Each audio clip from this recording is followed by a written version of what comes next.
एक गांव में दो बहुएं रहती थीं। जेठानी बहुत अमीर थी और देवरानी बहुत गरीब। बेचारी देवरानी अपने घर का गुजारा चलाने के लिए जेठानी के घर का सारा काम करती थी और जो थोड़ा बहुत मिल जाता उसी से उसका जीवन चलता। जब सकट चौथ का दिन आया तब जेठानी और देवरानी दोनों ने व्रत रखा। रोज की तरह देवरानी ने पूरे घर का काम खत्म किया। फिर जेठानी ने पूजा के लिए देवरानी से तिल के लड्डू और पकवान भी बनवाए और देवरानी जब अपने घर जाने लगी तो उसने देवरानी को बस तिल की भूसी दे दी। बेचारी देवरानी वही भूसी लेकर अपने छोटे से घर लौट आई। उस दिन देवरानी ने उसी भूसी के छोटे छोटे लड्डू बनाए और पूरे श्रद्धा से भगवान गणेश का व्रत रखा और उसने हाथ जोड़कर कहा, हे गणेश जी, मेरे पास जो है मैं वही आपको अर्पित करती हूँ। रात को देवरानी के सपने में स्वयं भगवान गणेश जी आए। गणेश जी बोले, मुझे भूख लगी है, कुछ खाने को दो। देवरानी बोली, महाराज, मेरे पास तो बस ये भूसी के लड्डू हैं।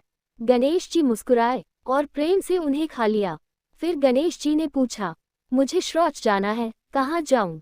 भोली देवरानी बोली, महाराज, मेरा पूरा घर ही पड़ा है, आप कहीं भी हो आइए। गणेश जी पूरे घर में घूमे और फिर वहां से चले गए। लेकिन उस रात एक अद्भुत चमत्कार हो चुका था। सुबह जब देवरानी उठी तो उसने देखा कि पूरा घर सोना, चांदी और हीरे जवाहरात से भर गया है।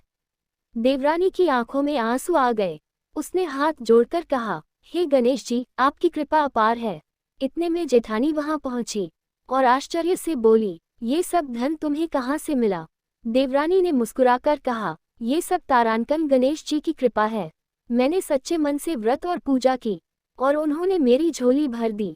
भगवान गणेश भक्ति में दिखावा नहीं देखते, वो सिर्फ सच्चा मन और श्रद्धा देखते हैं।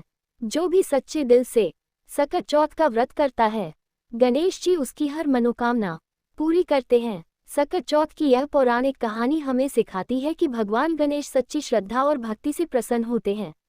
एक गरीब देवरानी ने केवल तिल की भूसी सी से लड्डू बनाकर पूरी आस्था से व्रत किया और गणेश जी ने उस पर अपार कृपा बरसाई। ये प्रेरणादायक कहानी बताती है कि सच्चे मन से की गई पूजा कभी व्यर्थ नहीं जाती। सब बोलो गणेश जी महाराज की जय। गणपति बप्पा मोरया।